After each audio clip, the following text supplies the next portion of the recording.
Hello everyone. Last session we focused on, or our story developed, and we looked at Rabbi Menashe ben Israel and Mordecai Manuel Noah.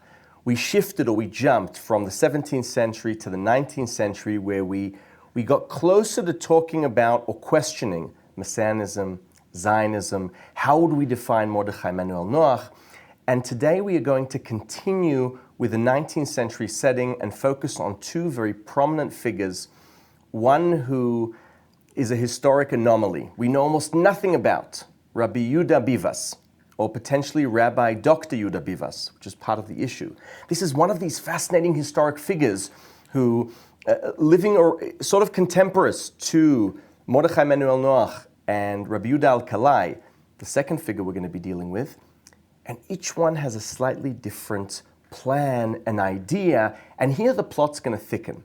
And in this sense, where this series, I think, hopes to contribute to scholarship on Messianism and Zionism, is not to question these very terms, but to take an internal look, a textual look, a philological look, at what differentiates the Messiah, son of Joseph, of these different figures. How does the action plan differ? And as we mentioned in our first session, when we're in a 19th century setting, can we only say that it is non-Jewish nationalism, a demystification, a secularization that is causing these Kabbalistic or mystical figures to get up and act? Or are they part of a long tradition of figures who simply viewed part of the Messianic idea as by definition requiring an action plan? And this is infused with this Kabbalistic idea that what happens below influences above, that then downpours below.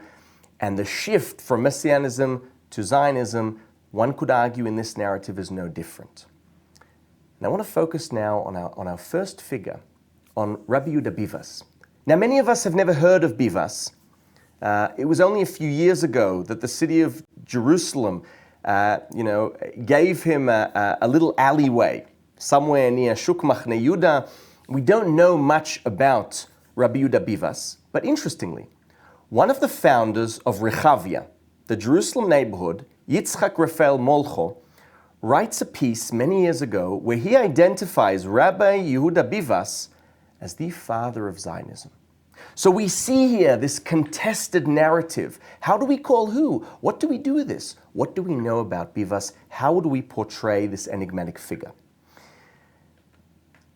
If we had to compile together from where we know what we know about Bibas, we're not going to get very far. We're talking about 19th century manuscripts that on the edges have some account. We're talking about a drasha, or a speech he gave in the Bevis Mark Synagogue in London in 1840 after the attempted assassination of Queen Victoria. We are talking about a few halachic questions to deal with the etrog on Sukkot. And we are talking about a travelogue of one Scotsman in the early 19th century that, luckily for us, was so taken by Bibas that he wrote down what he saw. So how is this connected to our series, to Kabbalah, to Messianism? In a nutshell, if we had to define Bibas before we get into the first clear piece of literature we have, or the only piece of clear literature we have of Bibas, and that is the speech he gave in 1840 in London, let us just paint a little picture of who is this character. What do we know? Rabbi Judah Bibas, like the rest of our figures, is part of, or comes from, his origins are Spain, a very prominent family that then reaches Fez, Morocco. There's this question, is he connected to Rabbi Chaim ben Attar, the Or HaChaim, a very prominent Moroccan rabbi who then migrates to Israel when the Baal Shem Tov doesn't succeed. His family reaches Gibraltar, and then he becomes the rabbi of Corfu. He's the sort of restless figure, as Professor Meir Benayahu had written, who doesn't stay in a single place more than a day, save Sabbath. And at some point in time, we're talking early 19th century, the only thing that matters to Bibas is the restoration of the Jewish people. But let's begin with this, what we have. And what we have is a rare piece of Jewish literature, the speech he gave. Let's begin. By the way, this speech was written in English by Rabbi Judah Bibas. If we only consider the events from the time of King George III of blessed memory to the epoch of the accession to the throne of our present gracious sovereign, we shall clearly see that the will of the Almighty alone has placed her upon the throne of Great Britain to govern and rule this great empire. Notice the echoes of Mordecai Manuel Noah's view of America. And there is a fascinating question here that has to be asked. When Mordecai Manuel Noah is traveling the region of North Africa and Europe, do he and Bibas meet? I'm going to leave this as an open question because there are certain resemblances to the ideas that really are uncanny. In all the attempts which history presents to us, all of them were executed instantaneously like a thunderbolt. Once Bibas has painted the picture of the very event called Great Britain as divine providence, much like Noah views the United States of America as the finger pointing of divine providence, Bibas then shifts on to the talk of the town. Someone tried to assassinate the queen. Someone tried and failed. And here Bibas, in a fascinating account, has done research on the way assassinations have panned out in history and says, guess what? This assassination is unlike any other. If you think of Julius Caesar, Brutus, all famous assassinations, they happen very quickly. They happen like a thunderbolt. But not this one. In none of them will we find that a ruffian or ruffians had time to carry out their criminal schemes or time to reflect their murderous intentions, such, for example, as that of Caesar and so on and so forth. The present attempt was conducted with a great deal of coolness and such astonishing deliberation and quietness as to leave no doubt to any living soul of the interference of the merciful providence. Do you want to know, asks Bibas, in the Bevis Mark synagogue, right? Think about this kind of drasha. Think about contemporary times of the sort of speeches your rabbis give. He says, do you want to know why the assassination failed? Because God didn't want it to happen. Because God is working in history, and the more time goes by, we see more of the divine unfolding.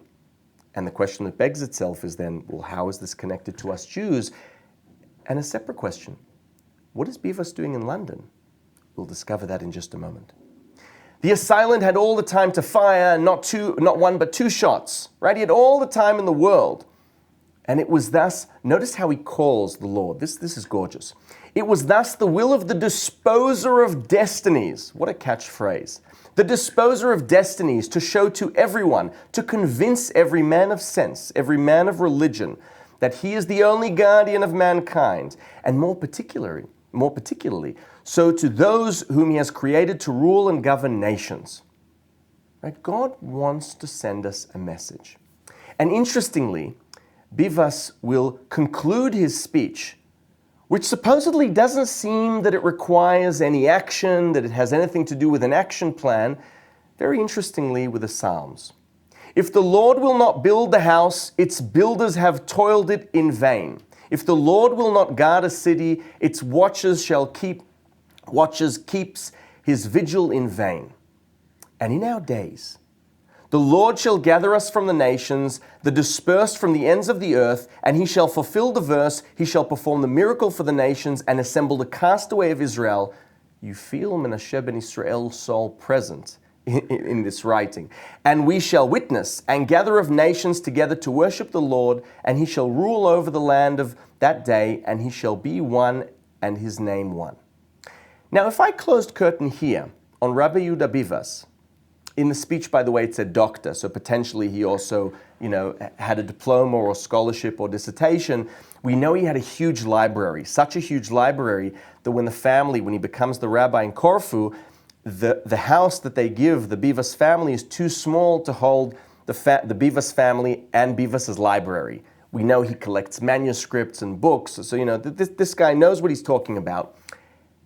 Had I closed curtain here, I would have thought that there's no action plan. There is simply a mystical, Kabbalistic view of history where it's the divine unfolding, but we're talking here about the Lord that's meant to assemble us and bring us back. For this we need this final piece of evidence that we have, serendipitously, one would argue, or perhaps divine providence, or perhaps a matter of metaphysics. We have this travelogue by this Scotsman who's traveling around Europe. And in one of the pages, when you travel and you meet different people, not everyone leaves upon you a lasting impression. And when you're traveling, you meet a lot of people.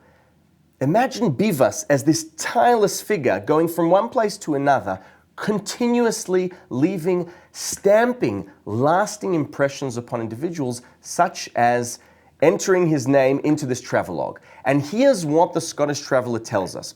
He's walking in a given town and he meets a Jew, not Bibas. But listen to what this Jew has to say. The Jew, who seems so interested, follows us along the streets and told us of his brethren.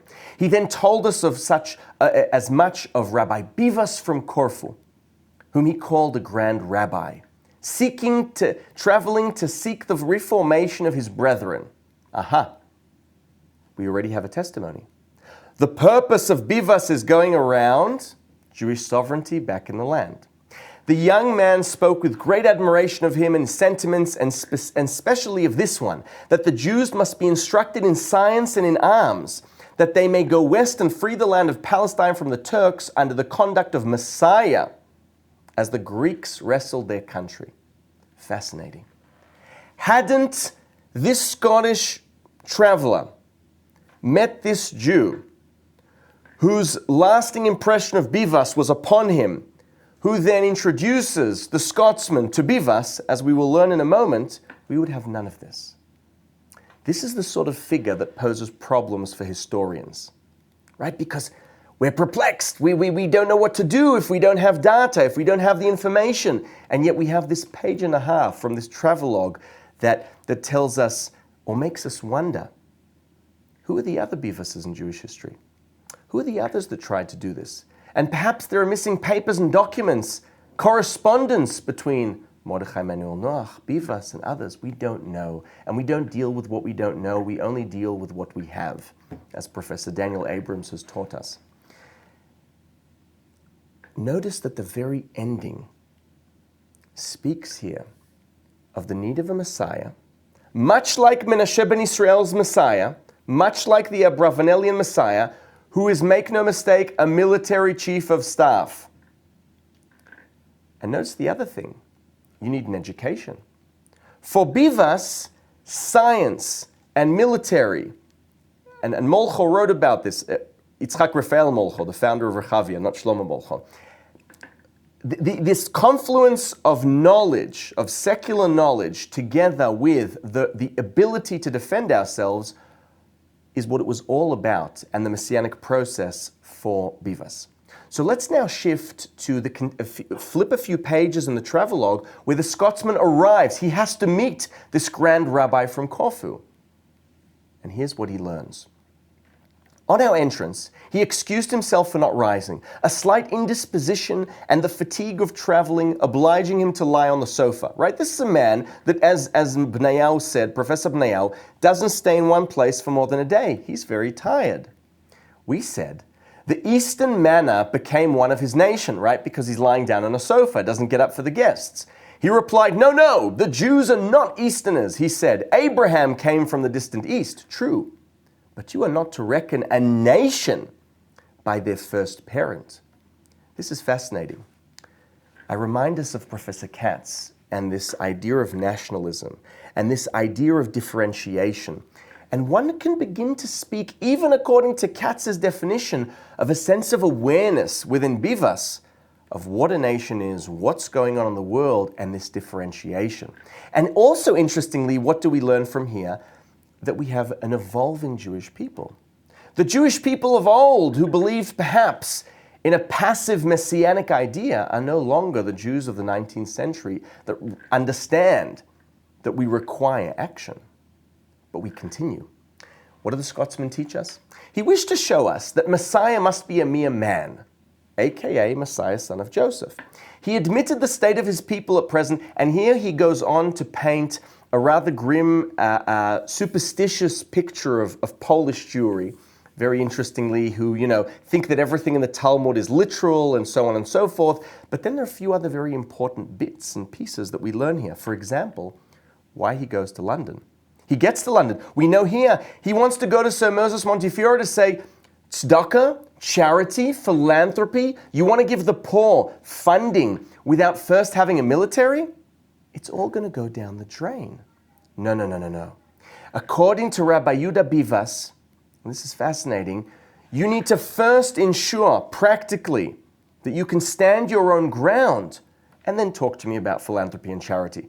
Right? He's thinking, and this, by the way, Bibas was not only a rabbi, not only a learned thinker and, a collector of books, but he was a well-off businessman. He knew how the practical world works. And when he applies his practical thinking, his Kabbalistic outlook, Messiah, son of Joseph, can only be a military chief of staff, and we need these arms. I want us to remember now when Mordecai Manuel Noah says in 1818, 100,000 Jews that can carry arms. Who influenced who? Where is it coming from? The continuation is no less fascinating. The people must first be educated and taught the science. He believed from Zechariah 14, which he translated, Judah also shall fight against Jerusalem, that many of the Jews are yet to fail into infidelity and fight against their brethren. Much like Mordecai Manuel Noah, and as we're about to see with Rabbi Judah Alkalai, a later contemporary of Bibas, Bibas is reading Zechariah the prophet, who didn't only prophesize about old people sitting on chairs, watching children playing with balls in the Jewish quarter of Jerusalem. But unfortunately, he also foresaw a future bickering and tension between Judah and Israel. Does this sound familiar? Bibas sees this, and he understands, he wants to warn us. This is something you need to take care of. And again, we find another similarity between Mordecai Manuel Noah and the idea of the Ararat project for the need to reduce the ethnic tension, to reduce the cultural tension, to try and create this slow melting pot, which ultimately brings to one Jewish people. There are many similarities. Here we are going to close the curtain on Bibas, who, according to some, was the father of Zionism. According to others, and their terms, this cannot fit. And yet, make no mistake, we are talking here about, as we saw on his speech regarding the attempted assassination or failed assassination of Queen Victoria, we have here this unique view of history, that it's the divine unfolding. As a result, we require action. And it is only thanks to this travelogue, or almost only thanks to this travelogue, almost, because we're going to get to one other bit that shares some knowledge about Bibas, and that's what he taught Alkalai when they met for one day. But once we have this knowledge and we apply it to Bibas's concluding remarks, to the drasha he gave in London, we understand that something's got to happen before the divine gathers the Jewish people, and that is something has to happen from below. And here we shift our attention now to our final concluding figure in this series, Rabbi Yehuda ben Shlomo Chai Alkalai. Alkalai, much like Bibas, much like Noach, is living in a time where nationalism, you can already, there's the scent of nationalism. Things are changing in the world. Not only that, internally in the Jewish world, things are changing. There's a reason why Bibas is talking about internal feuds and things going on. We can begin to talk about Reform Judaism, about Orthodoxy, about rifts and shifts within the Jewish people. And in this sense, Rabbi Judah Alkalai, who much like our previous figures, is a descendant of a family of Jews expelled from Spain, ends up in Zemlin, in Sarajevo, in Serbia. He becomes the teacher of children, like his father, and eventually, later on, he'll become also a rabbi. He's a Kabbalist, much like Rabbi Judah Bibas, if we can call these figures Kabbalists, but they certainly wrote Kabbalistically. I think Rabbi Judah Alkalai is differentiated from all the characters we spoke about previously for one reason. he has a system. He has a very clear method. And here my reading is slightly different to some scholars and predominantly Katz, who viewed the sort of slow evolving, the kind of action plan. It was very slow to come, and in bits and pieces, we could view things otherwise. And I think if we compare the Messianic idea or the Zionist idea in Alkalai to Abravanel, Menashe ben Israel, to Molcho, Reuveni, Mordecai Manuel Noah, to Rabbi Judah Bibas, who we don't have much, right, if he wrote what he wrote. Here we can talk about systemization, we can talk about a method. If everyone before us had this unique view of history, where history is not just what happens, but it's the divine unfolding, make no mistake, Alkalai is going to turn this into a method. He's going to give us a Kabbalistic tool inspired by the Zohar, no less, to understand how to read history, how to know. Putting it otherwise, the Alkalaian method for reading history views it as divine moments in which windows of opportunity are stretched open. And when this happens, the Jewish people must act, because if they don't, the clock ticks and the window closes, and then very bad things happen. So we can talk about a system, a clear method to the way Alkalai views history, and as a result, when we speak about Messiah, son of Joseph, or the action plan, the Messianic action plan of Alkalai, not only is it the most similar, you can already foresee Herzl and the Zionist movement in the very writings of Alkalai, depending on your belief, of course. But we have a very clear portrayal.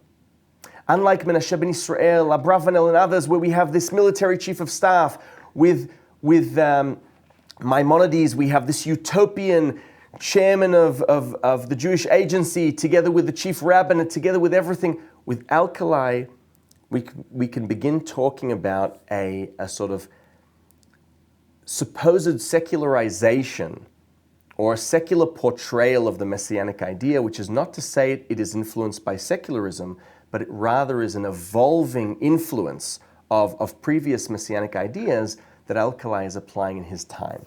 So his view of history is methodological, and his view of the Messiah is methodological and very clear. When we talk about Choseh HaMedina, the foreseer of the state, a title that is given to Herzl everywhere and anywhere, we will see how Alkalai's picture, not only of the Messianic figure, which is in fact the Zionist movement and the chief Zionist, but also of the future state of Israel, is almost spot on. And then, of course, we can begin to talk about Alkalai's understanding, where unlike the characters before him, we already have different kinds of Jews. We have Jews that are no longer constrained or beginning to no longer be constrained with the Messianic idea. Right? We have the Enlightenment and we have other such phenomenon. And as such, but we still have Jews, and this is one of Alkalai's main audiences, that still believe in the passive Messiah. And it is for this reason that Alkalai, as part of his method, has to do one more thing. It's not enough for him to talk about an active Messianic plan because of the stronghold of the passive Messianic idea. So he does something no one before him has done. He will start taking central foundational tenets in Jewish belief, like repentance or return, Teshuva, and the Sabbath, and say, these are what you think they are, but they're also not. They're talking about something else. They're talking about the need to migrate to Israel, the need to be unified. So let us begin. Let's begin with understanding history. Now, before we read this passage or view this passage, one other thing has to be said, and here I think, part of what Katz has written about viewing Alkalai as a forerunner is that he really doesn't have the audience later Herzl has. And one of the reasons is very apparent when you read Alkalai's texts. And we can talk about two different kinds of texts. So the first text he writes is in Ladino, it's Darkei Noam, it's towards 1840. It is essentially teaching, it's Hebrew grammar. It's this understanding, like Mordecai Manuel Noah and others, we need to speak Hebrew. We need to be a distinct nation. And so here already we can talk about this very profound, almost nationalistic element with the need for Hebrew. But then he has later works, Sefer HaChaim, Shalom Yerushalayim, which are very terse texts. They are very deep, profound, influenced by Kabbalah. And in fact, I remember that I once wanted to write my dissertation on Rabbi Judah Alkalai, but I had no background in Kabbalah or Jewish mysticism. And it becomes very clear that if you want to treat this character seriously, you cannot do this without education in medieval Kabbalah. It's simply not possible. Because how can you understand Alkalai without understanding the Zohar like he did? And this requires going back to medieval Kabbalah, as I happen to do. And this is the same with his audience. No one understands what he's talking about. He's writing letters. He's very much inspired with this. He's seeing things that no one else is, but he's speaking in a jargon that very few understand. That's one aspect of his writings. And the other aspect of his writings are what could be viewed, writings like Me'oded Anavim and perhaps Goral LaHashem, which is a kind of in-between. Texts like Me'oded Anavim are more lightweight, proto-Zionist manifestos, influenced and inspired by Kabbalah and by Messianic ideas, but they are lighter. But essentially it doesn't really work. And we're not going to get into all of what he did historically, because he did much and he tried, going any which way. But I want to mainly focus on his view of history and how it's systemized. I want to focus on his Messiah, son of Joseph, because there are very distinct moments, very different to everyone we've looked at previously. And here we're going to see how on the one hand Bibas has influenced Alkalai, and on the other hand there are clear differences. So let's begin with the understanding of history. And now let us explain the following saying. Secret of secrets, right? He's citing from the Zohar, a famous saying of the Zohar. Whenever the Zohar wants to tell you something, secret of secrets. The Holy Tana revealed the secret of two exiles. What you continue to read on here is a fascinating method into how to view the unfolding of divine history.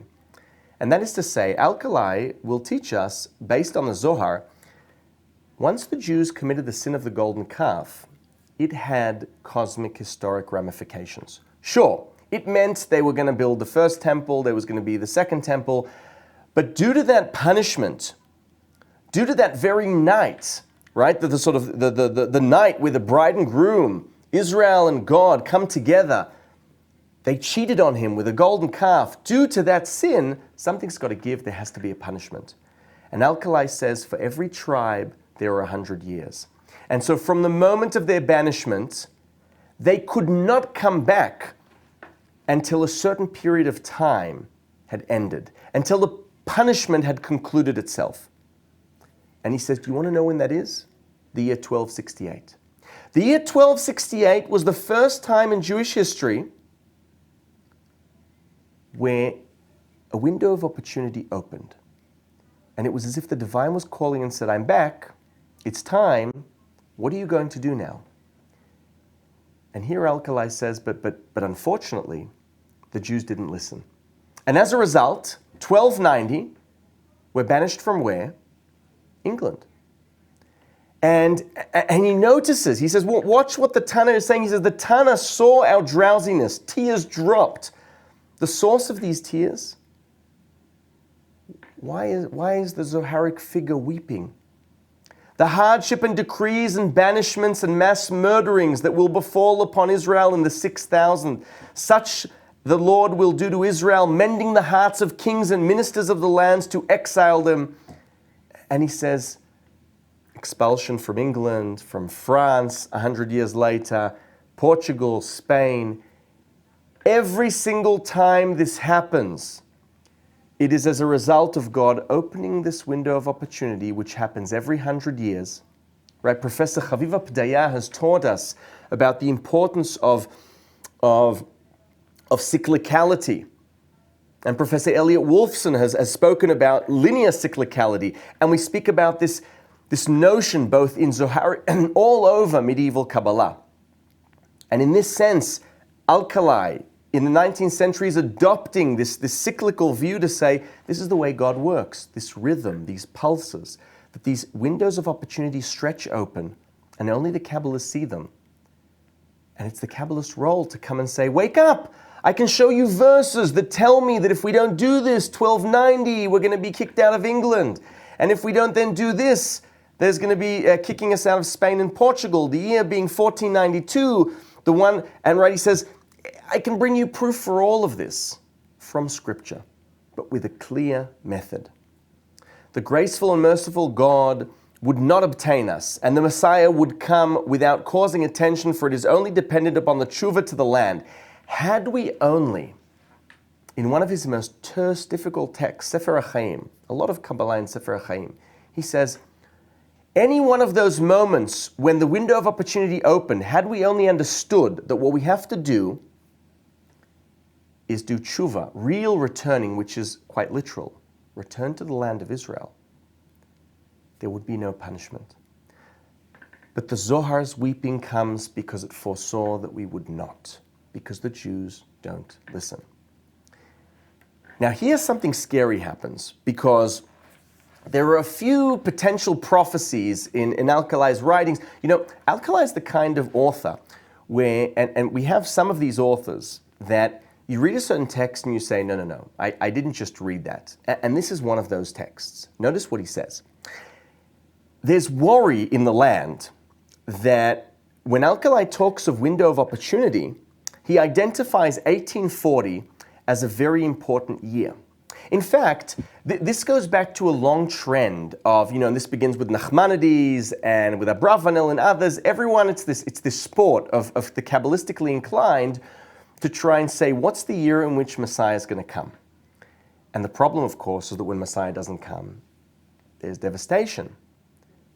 Thus, Alkalai creates a system and says, no, you don't get it. It's a rhythm. It's cyclicality. That moment that everyone told you prior to me that Messiah could come, it could have happened. They were right. It's this astrological view of history inspired by the divine Godhead, by the Sefirot, that says, I identify this conjunction that can lead to this. But if it doesn't happen, the window shuts. End of story, and you have to wait for the next moment. And thus, Alkalai wants to calm everyone down and say, I'm not saying that 1840, and many events happened to the Jews in 1840, we can't touch upon them. The Damascus affair, a lot of things that really awaken certain ideas or reawaken ideas in Alkalai. But Alkalai says, when I say 1840, I don't mean that's it, we have 1 year and that's it. No. Just like I've tried to mention, Alkalai says, the new window of opportunity is open, the divine window, and we have less than 100 years. So that you may rest assured, my friend, I will tell you the words of the Holy Zohar, especially what I wrote in the introduction about the calculation of the year 1840. As you shall see, this does not refer to 1 year alone, but rather to 100 years, for today until the year 1939, for after that, the year 1940, God forbid. And Alkalai here paints this chilling picture where it always gets worse. Look at the expulsion from England, and then look at the Inquisition. And he says, this is just, if the Jews don't listen, the punishment's going to get worse because they have to wake up. And so this is chilling. This is what we can call a methodological view of history, Kabbalistically inspired, brought to you by the Zohar in its 19th century manifestation. We shift our attention now to, well, what does Messiah, son of Joseph, look like? What does our active messianic plan look like? If for Rabbi Judah Bibas, it was a military chief of staff who was against charity to the land, and if with Mordecai Manuel Noah, though he doesn't talk about Messiah, son of Joseph, but we can view his whole action as a Messiah, son of Joseph sort of period, so he's more diplomatically inclined, even though he does mention, this potential military campaign. What is it for Alkalai? And here, Alkalai sets himself apart from everyone before him because, on the one hand, he has a very active Messiah, son of Joseph process. And yet, to my mind, at the very same time, he seems to be faithful to his reading of the three oaths. For Alkalai, we require the permission of the nations. And for Alkalai, there is going to be no talk about this military campaign. It's going to be very, very different, potentially because we are told this. So this is fascinating. We have here the stronghold of the messianic passive idea, and yet manifest itself in a very active idea, one of the forerunners of the Zionist idea, or the foreseer of the state of Israel, one could say. The sages taught that before the coming of Messiah, son of David, as we already know from Abravanel, Messiah, son of Joseph, will come and gather Israel from the exile. And he will establish our home and build its ruins and create a settlement in the land of Israel where there will be farmers and wine growers. We're now talking about Messiah, son of Joseph, as a kind of chairman of the Jewish agency, as a father of the Zionist movement. We're not talking about a military chief of staff. We're talking about a minister of economy who is going to be taking care of the immigrants that come. And Alkalai is well aware that the first to come are those that have nothing to lose, the poorest, which is why we need to keep giving charity, unlike Bibas. At first, little by little, growing steadily, this is a very important idea for Alkalai, because of his vision of cyclicality and the very sensitive process it requires. Everything has to be done bit by bit, kim'ah, kim'ah. And it is for this reason that the first Redeemer is called Messiah, son of Joseph, for he is like Joseph. Just like Joseph was the greatest minister of economy the Middle East ever knew, so too, Messiah, son of Joseph, inspired by, is going to have to be a kind of minister of economy, chairman of the Jewish agency, and this is what you're going to have to do. So too Messiah, son of Joseph, will be sent by God to sustain and supervise the livelihood of the immigrants, finding them occupation and crafts to make a living. Notice, this is our first clear portrayal of Messiah, son of Joseph, and it is newfangled.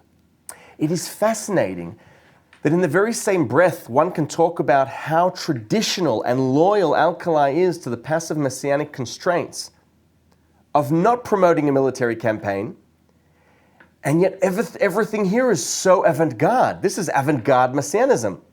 This portrayal no one has mentioned, to call it Messiah, son of Joseph.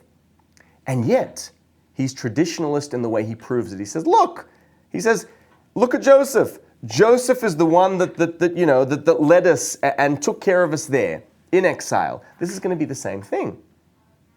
And this leads him to his second point. Just like Joseph couldn't lift a finger without the approval stamp of Pharaoh, so too can't we. So too we are not allowed to do anything. We're not allowed to budge unless we get the approval of the nations. And that happens to be Abdulmajid, the Ottoman Sultan. And in that sense, even though Bibas had met Alkalai, and we'll see in a moment how much he's influenced by him, there are differences. The main essential messianic idea, Kabbalistically inspired, of you have to do something below in order to inspire something above, in order to make something better below, this Alkalai and Bibas see eye to eye. But what has to happen below? Worlds apart. For Bibas, military action. And he has a Bravanel to rest upon, as does Menashe ben Israel. As is Menashe ben Israel. Not for Alkalai. Here we can talk about a traditionalist who is completely avant-garde. It is paradoxical in nature, the messianic figure of Alkalai and the process in which he is taking us. Messiah, son of Joseph, will be among the elders of Israel, as it is written, and the children of Judah and the children of Israel shall be gathered together, and they shall appoint for themselves one head, and they shall go up from the land. At this point, Alkalai offers us his second almost prophecy. If the first one was, God forbid what's going to happen in 1940, and we know what happened, here, once he's described Messiah, son of Joseph, as essentially what Herzl tried to do, inspired by Abravanel. Remember we mentioned, there was only one place where Abravanel, to my mind, dared, consciously, write down that the Jews will choose for themselves Messiah, son of Joseph, precisely because it's such a prickly matter. Alkalai finds the exact spot where Abravanel writes this. He leaves him this candy, and he makes a candy shop out of it and says, look, I have what to rest upon. I have an argument. If he told me, if Don Yitzchak Abravanel told me that we're going to choose him, that's the way it's going to work.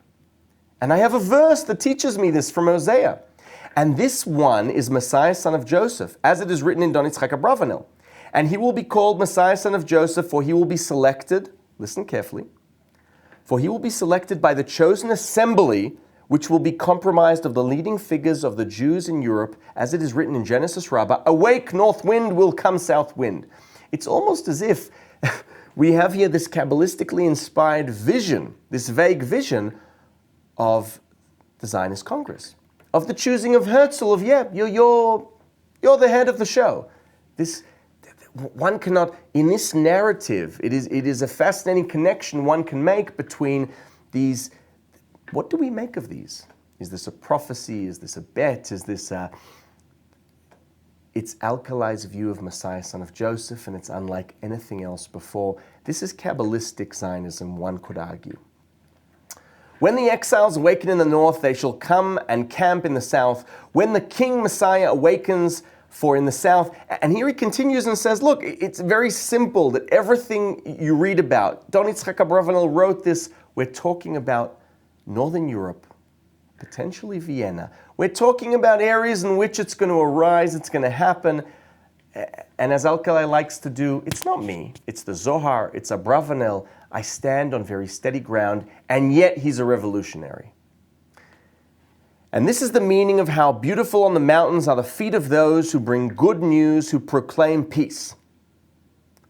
Here, again, based on his reading of Zohar, he'll say, do you know why a certain verse in Isaiah has an acronym or says mashmiya? It doesn't have to read mashmiya, proclaim, but rather mashmiya is an acronym for Melech Yishmael Sultan Abdul Majid, the Sultan Abdul Majid. From this I understand that this messianic figure who will be chosen by the people, who will take care of immigration, who will take care of the economic plan, who will potentially write Alton Neuland, who will have to gain the approval of the Sultan for what's going to happen.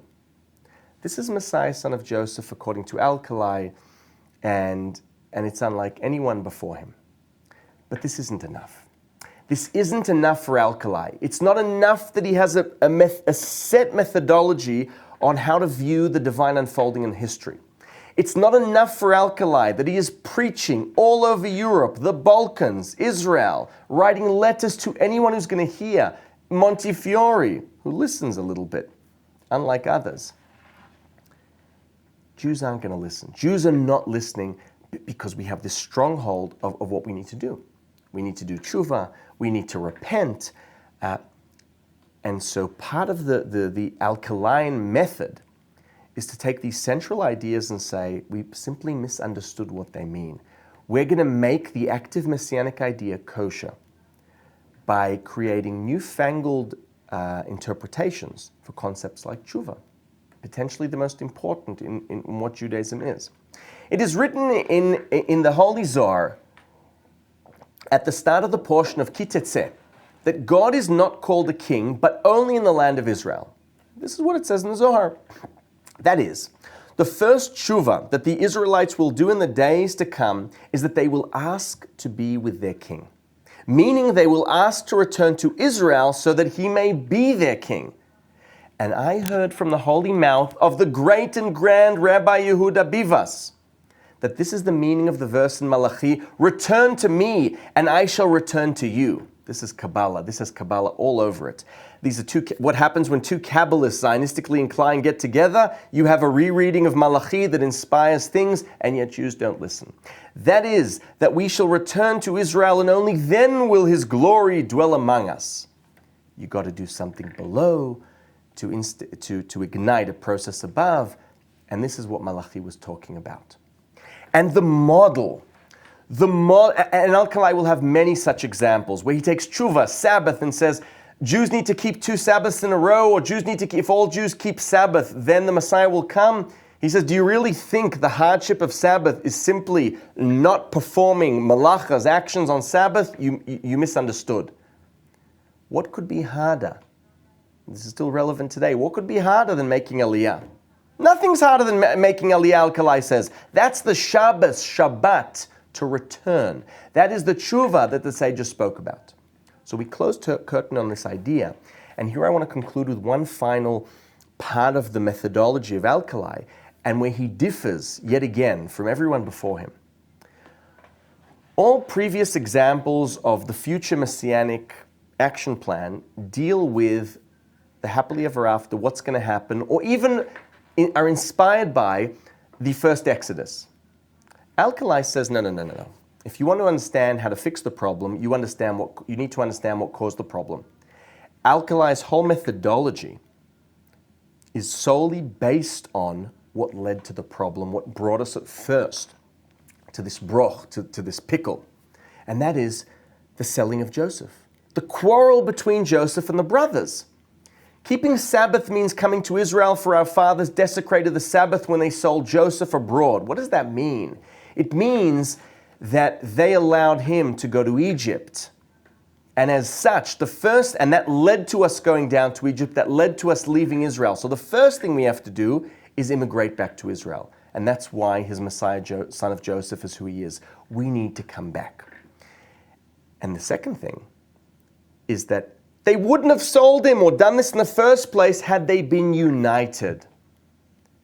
And in this sense, Alkalai says, much like Bibas, who prophesies this problematic tension, and Mordecai Manuel Noah, our Torah and worshiping God will no longer be a Sephardic tradition, or that of Ashkenazi, or Polish, or Italian, but rather the tradition of Israel. As Jeremiah said, I gave them one herd and one path. I will no longer call them Sephardim, or Ashkenazim, or French Poles, and so on. From now on, there is only Israel. Many associate that the idea that for the Rav Kook, there was a problem to say secular or religious because these are, idolatry names, Shemot Ba'alim. But the truth is, it's Alkalai that first says this. And he tries to create this melting pot, much like Mordecai Manuel Noah. Not everyone will accept this. We can speak about, and we haven't been able to speak about in the series, the potential myth of the first Aliyah being 1880, but rather Moroccan Jews that came beforehand, and Rabbi David ben Shimon in 1860 and 1840, who doesn't believe in the melting pot, but actually believes and foresees multiculturalism, and that Jews are going to come from all over, and the Moroccan Jew requires his culture, and the Ethiopian Jew requires her culture, and so on and so forth. But if we close curtain on Rabbi Judah Alkalai, we see that here we can begin to talk about, this has got Kabbalah written all over it. This is a Kabbalistically inspired methodology that is trying to dictate and foresee the Zionist movement, potentially, the Zionist state, the actions of Messiah, son of Joseph, a reading of history and what we need to do, and what the Jewish people need to do, potentially, according to Alkalai, until this very day. Make Aliyah and come together, be united. Much like Mordecai Manuel Noah, much like anyone else, primarily in the series in the 19th century. We close curtain now on our figures and take a moment to reflect with a story. In Israel, if you walk into a kindergarten, doesn't matter what kind of kindergarten, you are usually welcomed by 3 photos. A photo of and it says above, the Prime Minister of Israel. You can like or dislike the Prime Minister, but it is a factual, objective appointment. We have a Prime Minister. You then have the photo of the President of Israel. This too is a fact of objective truth, that we have a President. We may not know who he is or what his job is, but he exists, or she exists. And then we have a third picture. It is the only one that is subjective. It's a photo of Herzl, and below it says, Foreseer of the State of Israel, Chozeh HaMedina. And the question that begs itself, because here we're talking about a different term, what do we do with these different figures? What do we do with the notions of Professor Katz as opposed to Eshkoli, or when we bring scholarship into Messianism and scholarship in Zionism, and how it evolves from very differentiated terms to an enmeshed Messianism with Zionism, and trying to unfold these two, must we be constrained? How are we to read the story? How are we to tell it? Could it be that perhaps we can talk about a continuous, evolving domino effect of figures that all shared these common denominators? This unique view of history, divinely inspired, reading history as divine calling out and saying, I'm here, wake up, which then leads to, unlike the stronghold of the passive messianic idea, these Jews that say, if God's calling, I must do something. And we saw how Messiah, son of Joseph, keeps becoming newfangled, changing as fashions change and historic periods change. And tragically, each one of these figures, until Herzl, no one listened to. The Jews never listened. Whether they said they were messiahs or didn't say they're messiahs, or they were called messiahs. But the question that remains now, and with this we conclude, is that potentially we should not view these figures as part of history, but part of our future. Could it be that if some of these figures and their writings have been neglected, pushed aside, when we come today, the State of Israel, to ask important questions like the connection between democracy and Judaism and where the Jewish people is headed, where is nationalism headed, where is Judaism headed? Perhaps today more than ever, the writings of figures like Mordecai Manuel Noah, Rabbi Judah Alkalai, and others become intriguing, important, and then how we view these figures and their potential influence on Jewish history, Messianism, Zionism. So thank you very much.